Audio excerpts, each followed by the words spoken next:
सांडगे करण्याची अशी पद्धत मला अजिबात माहीत नव्हती. आईकडे आल्यावर आईने मला सांडगे कसे बनवायचे ही पद्धत सांगितली.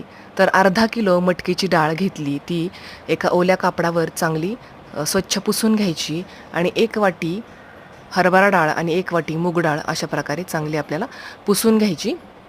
पुसून घेतल्यानंतर ह्या डाळी आपल्याला चांगल्या भाजून घ्यायच्या. अशा पद्धतीने आपल्याला चांगल्या ह्या भाजून घ्यायच्या. भाजून घेतल्यानंतर त्या आपल्याला मिक्सरमध्ये व्यवस्थित बारीक करून अशा पद्धतीने चाळायच्या. चाळून घेतल्यानंतर त्याचं अशा प्रकारे पीठ मळून घ्यायचं. याच्यामध्ये हिरवी मिरची, जिरं आणि कोथिंबीर थोडीशी आणि लसूण हे टाकून आपल्याला चांगलं बारीक करून चांगलं मळून घ्यायचं आणि अशा पद्धतीने हे सांडगे करून घ्यायचे. तर तुमच्याकडे कशा प्रकारे करतात नक्कीच मला कमेंटमध्ये सांगा. व्हिडिओ आवडला असेल तर लाईक आणि सबस्क्राईब करायला विसरू नका. धन्यवाद.